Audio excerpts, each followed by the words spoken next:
मसीह यीशु में आप सबकी सलामती हो। हमने एक मजमून शुरू किया हुआ है कि इंसान के कितने दुश्मन हैं या कौन कौन से दुश्मन हैं। पहला दुश्मन जिस पर आपने खुदा का कलाम सुना कौन है? हमारा अपना जिस्म हमारा दुश्मन बन जाता है। जब पौलुस रसूल कहते हैं कि मैं अपने दुश्मन को, इस जिस्म को यानी मारता कूटता और काबू में रखता हूं, इसको काबू में रखने की जरूरत है। फिर दूसरा दुश्मन कौन सा था? ये दुनिया। दुनिया खुदा के लोगों की क्या है? दुश्मन है। आज हम तीसरे दुश्मन पर गौर करने वाले हैं। ये दुश्मन है मौत। ये भी इंसान की दुश्मन है। आपने अक्सर सुना होगा, अगर किसी शख्स को कहा जाए, स्पेशली डॉक्टर उसको कह दे कि 7 दिन के बाद तेरी डेथ हो जाएगी, तू मर जाएगा। अक्सर लोगों को कहा गया, मरीजों को कहा गया इसको घर ले जाए, इतना वक्त आपके पास इसकी खिदमत करें। या सिंपल ये कहा जाए, किसी मरीज को पता चल जाए कि इतने दिनों बाद क्या हो जाएगी इसकी। अगर किसी को कहा जाए 7 दिन बाद इसकी डेथ हो जाएगी, तो कितने दिनों बाद हो जाएगी उसको पता हो?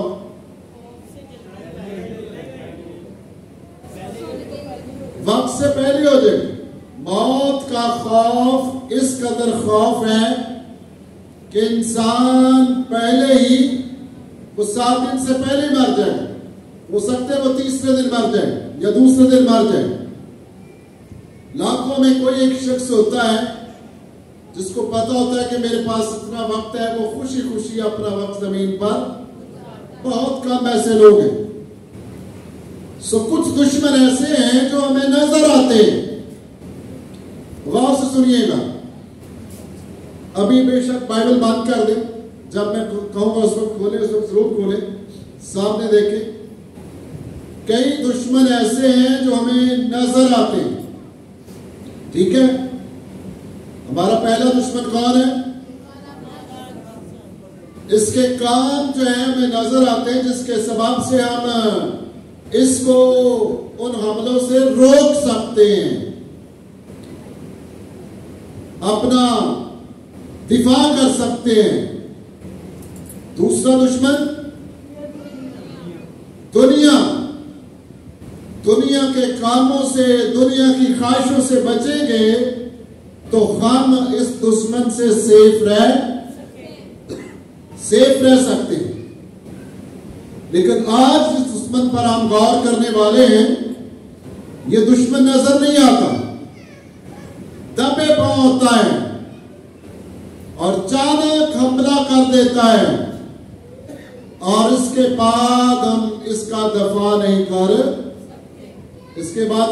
नहीं कर सकते। ये दुश्मन जुदाई लाता है, गम पैदा करता है। इस दुश्मन के अंदर तरस नहीं पाया जाता। सो बेटियों, बहनों, भाइयों, ये दुश्मन जो है बहुत खतरनाक है। मैंने कहा कुछ दुश्मन नजर आते हैं, उनका दिफा करना आसान हो जाता है, और जो नजर नहीं आता वो बहुत खतरनाक होता है। आइए गौर करेंगे, कलाम मुकद्दस में से निकालेंगे ज़बूर 92, उसकी आयत नंबर 11 से।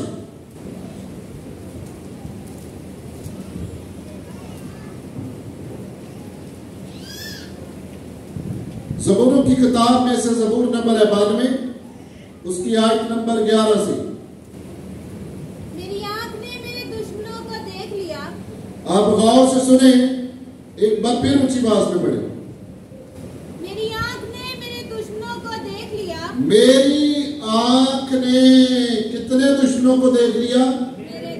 दुश्मनों को देख लिया। एक दुश्मन की बात नहीं है, इसलिए हमें अपनी आंखें खोलने की जरूरत है। दुश्मन जो है वो बहुत ज्यादा है। मेरी आंख ने दुश्मनों को देख लिया है। और मैं बयान कर रहा था, कह रहा था, कुछ दुश्मन नजर आते हैं। पहले जो दुश्मन बयान किए गए, इसके बाद जो दुश्मन बयान किए जाएंगे, ये सब नजर आते हैं। लेकिन मौत एक ऐसा दुश्मन है जो में नजर नहीं आता। कुछ लोग सोते हैं और फिर जागते नहीं हैं। कुछ लोग सलामती के साथ अपना बिल्कुल ठीक ठाक सफर शुरू करते हैं, इसके बाद वो जिंदा अपने घर नहीं आते। सो बेटियों, बहन भाइयों, इस दुश्मन के हमले के बाद अगर कोई शख्स, बहन भाई, नजात उसने नहीं पाई, उसके लिए नजात के सारे दरवाजे जो वो बंद हो जाते। इसलिए कहा जाता है, यह स्टेटमेंट बड़ी मशहूर है खुदा के लोगों के दरमियान, जब वो कलाम की मनादी करते हैं, कहते हैं जो शख्स एक बार पैदा होगा उसको कितनी बार मरना पड़ेगा? बड़ी आसान सी बात है। उसको कितनी बार मरना पड़ेगा? उसको 2 बार मरना पड़ेगा। जो इस दुनिया में 2 बार पैदा होगा उसको कितनी बार मरना पड़ेगा? उसको 1 बार मरना पड़ेगा। इसलिए ज़बूर नवीस 119 ज़बूर में उसकी आयत नंबर 18 में खुदा के हुजूर दुआ करता है कि ऐ खुदावंद मेरी आंखें खोल दे। क्या कर? मेरी आंखें खोल दे ताकि मैं तेरे अजायब को देख सकूं। सो जिनकी आंखें बंद हैं उनको खुदा के हुजूर में दुआ करनी चाहिए, ऐ खुदा मेरी आंखें। जब आंखें खुली हैं तो फिर गवाही है कि मैंने अपने दुश्मनों को देख लिया। आइए आज इस मौत जो इंसानों की दुश्मन है, इस पर गौर करते हैं। सो निकालेंगे रोमियो का खत, उसका बाब नंबर है 5, आयत नंबर 12 से। ये दुश्मन किस तरह फैलता गया, चलते चलते मैं आपको बताता हूं। चले पहले पढ़ दे। बस जिस तरह एक आदमी के सबब से गुनाह दुनिया में आया, जिस तरह एक आदमी के सबब से क्या हुआ? गुनाह दुनिया में आया। और आगे, और गुनाह के सबब से मौत आई। गुनाह के सबब से क्या आ गई? मौत आ गई। दुनिया में सबसे पहला कत्ल कौन सा हुआ? या कौन पहला मर गया इस दुनिया में? रूहानी कत्ल हुआ सबसे पहले। आदम की मौत वाक़या हुई रूहानी तौर पर। इब्लीस बड़ी तेजी से यह काम कर रहा है कि बहुत सारे लोग जो है रूहानी मौत मर जाए। जिस्मानी मौत आदम कब मरा? कितने साल के होकर वो जिस्मानी कितनी उम्र उसने पाई? 930 साल बाद। जिस तरह कलाम में लिखा हुआ है कि हर शख्स क्या करेगा? मौत का मजा चखेगा। आदम ने वो मजा चखा। पहले उसने, इब्लीस ने मौका पाया और वो रूहानी मौत मरा। इसके बाद 930 साल तक जब उसने उम्र पाई है, फिर वो जिस्मानी मौत मरा। एक आदमी के सबब से क्या आया? गुनाह दुनिया में आया। और यूं गुनाह कहां तक फैल गया? सब दुनिया में फैल गया। और आगे पढ़ेंगे, जब गुनाह दुनिया में फैला है, 6वां बाब, रोमियो 6वां बाब उसकी 23 है। क्योंकि गुनाह की मजदूरी मौत है। जब गुनाह दुनिया में आया, हम अब जो भी काम करते हैं उसकी मजदूरी मिलती है, और गुनाह की मजदूरी क्या है? मौत है। जरा साफ बोले, गुनाह की मजदूरी क्या है? जो गुनाह कर रहे हैं वो मौत खरीद रहे हैं। आसान सी बात है ना। जितने गुनाह से खेल रहे हैं, जितने बेटे बेटियां गुनाह से प्यार करते हैं, काश वो लोग जो गुनाह से प्यार करते हैं इतना प्यार वो अपने खुदा के नजदीक करें, तो हमारी जिंदगियों में बहुत ज्यादा बरकत आ सकती है। ठीक है, बहुत ज्यादा प्यार गुनाह से किया जाता है।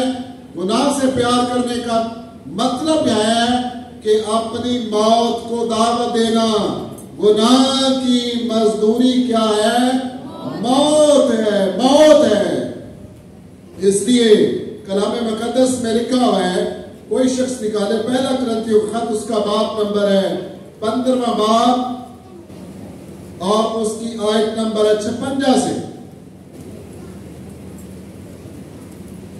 वहां पर लिखा हुआ आपको मिलेगा, मौत का डंग गुनाह है। मौत का डंग क्या है? गुनाह है। जिसको हम खरीदते हैं वो क्या करती है? डंग मारती है।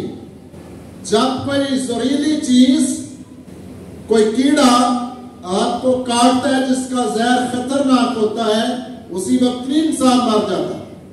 उसका पॉइजन जो है, उसका जहर जो है वो आहिस्ता आहिस्ता जिस्म में क्या होता है? फैल जाता है, और इस तरह क्या होती है? मौत वाक़या हो जाती है। मौत का डंग जो है वो गुनाह है। एक हवाला और निकालेंगे, यकूब का खत निकाले, उसका पहला बाब, उसकी आयत नंबर 15 से।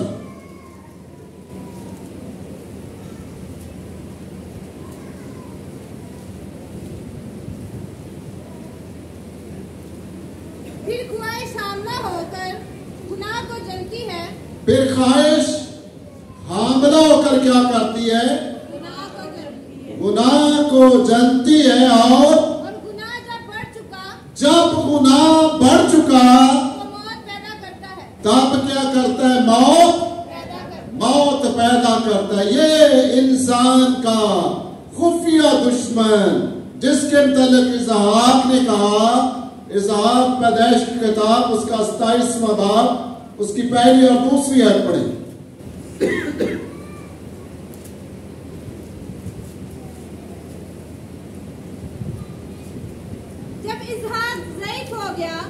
जब इसहाक बूढ़ा हो गया, यानी ज़ईफ हो गया, और उसकी आंखें ऐसी धुंधला गईं, उसकी आंखें ऐसी धुंधला गईं कि उसे दिखाई ना देता था, उसे दिखाई ना देता था। फिर उसकी एक स्टेटमेंट सुने आगे। तो उसने अपने बड़े बेटे एसाऊ को बुलाया, उसने अपने बड़े बेटे को पास बुलाया और कहा, आए मेरे बेटे।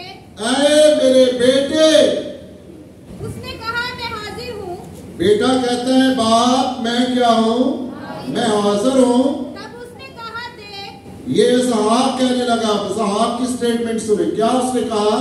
तब उसने कहा, देख, मैं तो ज़ईफ हो गया, मैं तो बूढ़ा हो गया हूँ, ज़ईफ हो गया हूँ, और मुझे अपनी मौत का दिन मालूम नहीं। क्या नहीं है? मुझे अपनी मौत का दिन मालूम नहीं है। अच्छा भला इंसान चलता है, फिरता है, खाता है, पीता है, रिश्तेदारों से मिलता है। जब सडन डेथ होती है फिर बड़ी बात होती, नहीं अभी मुझे मिला था, अभी मेरी बात हुई थी, अभी मेरे गले मिला था, अभी हाथ मिला कर गया। बड़े जितने लोगों से वो मिलता जाता है, सब अपने अपनी गवाही देते, नहीं ये तो अभी 5 मिनट मुझे पहले। क्या इन बातों से वो दोबारा जिंदा हो जाएगा? नहीं, ये बस तसल्ली देने की बातें, या हम लाइफ में ये बातें कर रहे होते हैं, शायद हमें अपनी मौत का पता नहीं है, ये किसी वक्त भी हो सकती है। इसहाक ने बहुत अच्छी टीचिंग दी है रुल्कुस की रहनुमाई में कि मुझे अपनी मौत का दिन मालूम। रुकेंगे जरा यहाँ पर, मुझे अपनी मौत का दिन जो है वो मालूम नहीं है। तो वो तमाम बेटियां, वो तमाम बेटे जिन्होंने अभी तक तौबा नहीं की, यीशु मसीह को अपना शख्सी निजात देंदा कबूल नहीं किया, वो जरूर सोच लें और जरूर कहें, दिल में कह लें, बुलंद आवाज से कह सकते हैं, धीमी आवाज में कह सकते हैं, मुझे भी अपनी मौत का दिन, कहना तो सबको चाहिए, अब रूहानी हो या जिस्मानी हो, हम में से किसी को भी पता नहीं है, अपने मौत का दिन हमें पता नहीं। जरूरी हम जान लें, ऐसा ना हो कि बहुत देर हो जाए, ऐसा ना हो कि दोबारा मौका ना मिले। आज मैं जोर दे रहा हूं उन बेटियों के लिए, उन बेटों के लिए जिन्होंने अभी तक निजात नहीं पाई। ये दुश्मन दबे पांव आता है और पकड़ लेता है, फिर कोई दवाई काम नहीं करती, कोई दवाई काम नहीं करती। सो बेटियों, बहनों, भाइयों, बहुत जरूरी है हम बेहतर हो जाएं। हमारी जिंदगी की लाइफ इंश्योरेंस होनी चाहिए। जो लोग जमीन पर लाइफ इंश्योरेंस कराते हैं, उनको मरने के बाद उनके खानदान को क्या होता है? फायदा हो जाता है, पैसे मिलते हैं, इसका अजर मिलता है, क्योंकि उन्होंने जमीन पर रहते हुए लाइफ इंश्योरेंस वालों से लाइफ इंश्योरेंस करवाई थी। ये जमीनी फायदा मिलता है। हमारा खुदा जो है वो चाहता है लाइफ की, आसमानी लाइफ की लाइफ इंश्योरेंस करवा दे। जब हम इस दुनिया से उठाए जाएं तो यीशु मसीह आसमान पर खड़े होकर मुकद्दस लोगों का इस्तकबाल करते हैं, उन्हें वेलकम कहते हैं। जब इबाल की किताब में एक शख्स को संसार किया जा रहा था, उसने यीशु मसीह को कहां खड़े देखा? आसमान पर बाप की दाहिनी तरफ खड़े हुए देखा, और वो घुटने टेक कर दुआ करता है, मेरी रूह को कबूल किया जाए, और जिन लोगों ने मुझे संसार किया है इनको माफ किया जाए। सो मुझे अपनी मौत का दिन मालूम नहीं है। ये तीसरा बड़ा दुश्मन है जिस पर आज हम गौर कर रहे हैं। पहला दुश्मन क्या था? हमारा जिस्म। एक संडे हमने ये सुना था, फिर उसके बाद हमने सुना था ये दुनिया हमारी दुश्मन है। आज हम तीसरे दुश्मन पर गौर कर रहे हैं, वो है मौत। चौथा दुश्मन भला कौन सा है? ये आखिरी है, इब्लीस हमारा चौथा दुश्मन है। पांचवा दुश्मन है कौन? हमारे घर के लोग, आदमी के घर के लोग। 5 बड़े दुश्मन हैं इंसान के। आगे चलकर मैं आपको बताऊंगा। आइए एक मौत से पर गौर करते हैं। मैं कोशिश करता हूं क्योंकि यार थोड़ा सा मुझे लेट माइक दिएगा, 5-7 मिनट में इसको क्लोज करते हैं। एक मौत से पर गौर करेंगे। निकालें मेरे साथ। नाइन नाम की एक बेवा है, उसका वाक्य मुकद्दस लूका की इंजील, उसका बाप नंबर है 7, 11वीं आयत से लेकर 11वीं आयत से शुरू करेंगे।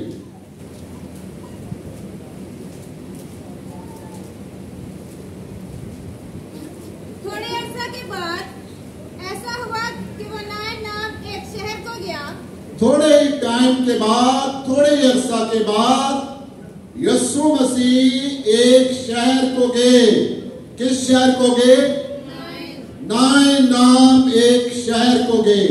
नाइन नाम का मतलब है खूबसूरती, और इसका मतलब जो है वो है हरी चरागाह। आगे क्या हुआ है? और उसके शागिर्द और बहुत से लोग उसके हमरा थे। उसके शागिर्द और बहुत से लोग क्या थे? यीशु के हमरा थे। आगे जब वो शहर के फाटक के नजदीक पहुंचा, तो देखा एक मुर्दा को बाहर लिए जाते थे। एक मुर्दा को वो शहर से बाहर लेकर जा रहे थे। वो अपनी माँ का इकलौता बेटा था। वो अपनी माँ का क्या था? इकलौता बेटा था, इकलौता। और वो बेवा थी। और वो क्या थी? इससे पहले क्या हुआ है, ये मैंने किसी से सुना, तहकीक मैंने खुद नहीं पढ़ी, कोई शख्स बयान कर रहा था, मैंने भी सुनी। इसका शौहर जो था इस बेवा का, वो रूमी फौज में सिपाही था, और ये जो बेवा थी ये मिस्री औरत थी। और क्या हुआ, पहले जो इसका शौहर रोमी फौज में जॉब करता था, नौकरी करता था, पहले उसकी डेथ हुई है।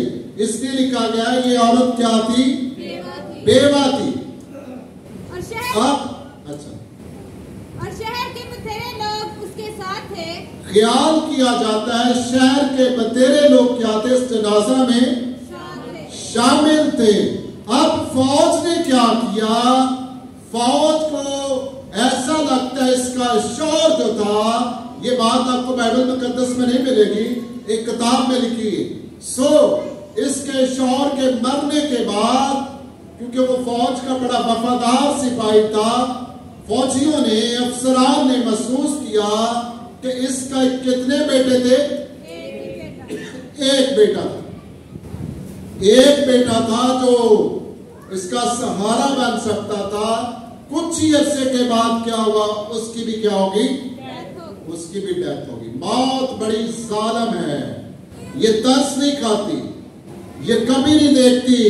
ये बेवा औरत है, इसका सहारा देने वाला एक ही बेटा है, उसको भी मौत ने आकर क्या कर लिया, पकड़ लिया। जब ये दुश्मन आता है तरस नहीं खाता, जब ये दुश्मन आता है तबाही फैला देता है, जब ये दुश्मन आता है बर्बादी हो जाती है, जुदाई पड़ जाती है।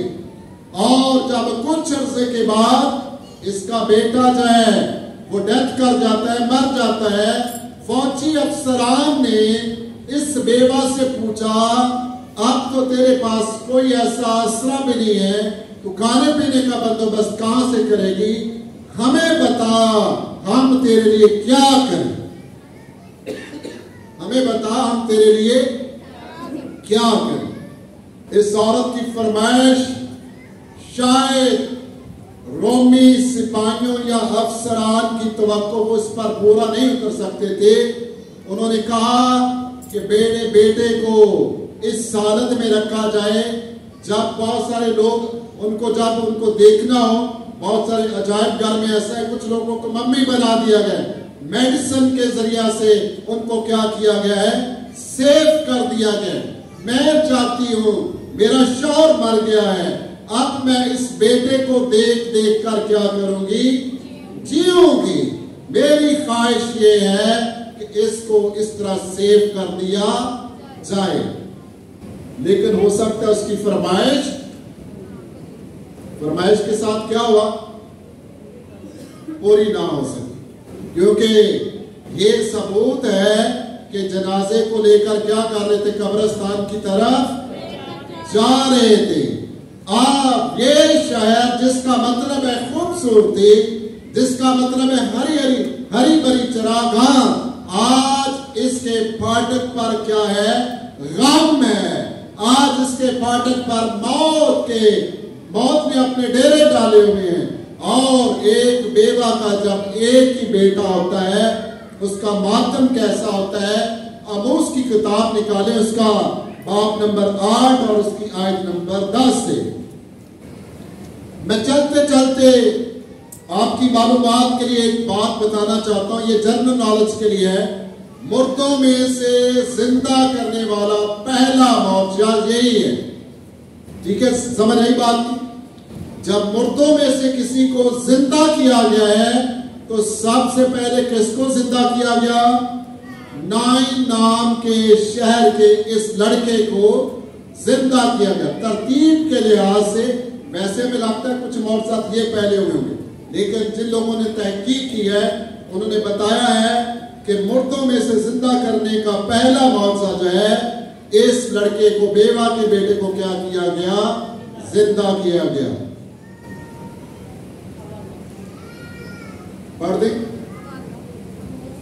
अब वो 60 बाब 10 है, वहां पर लिखा हुआ मिलेगा, जैसे कोई अकलौते के लिए मातम करता है, अकलौते के लिए मातम करता है, सो अकलौते का मातम फर्क होता है, अलग होता है।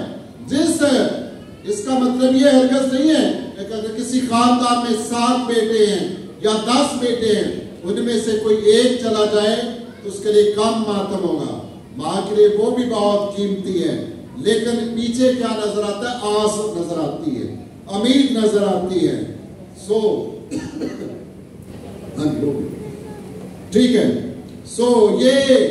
ये मौजज़ा जो है नाइन नाम के बेवा के बेटे को जिंदा करने का मौजज़ा, ये यीशु मसीह ने अपना जलाल दिखाने के लिए नहीं किया। ये इस औरत पर तरस खाया गया है, ना ही तो इसने रिक्वेस्ट की है, यीशु मसीह से मुलाकात हो गई है, यीशु मसीह ने इसके मातम को देखा है, यीशु मसीह ने जनाजे को रोका है और उसको छुआ है और कहा है ए जवान उठ, और वो क्या हो जाता है? जिंदा हो जाता है। यीशु ने मौत को क्या दी है? शिकस्त दी है। और आइए एक आखिरी वाला निकालेंगे। ग्रंथियों के नाम लिखा गया पौलुस रसूल का खत, उसका बाब नंबर है 15वां बाब आयत नंबर 26।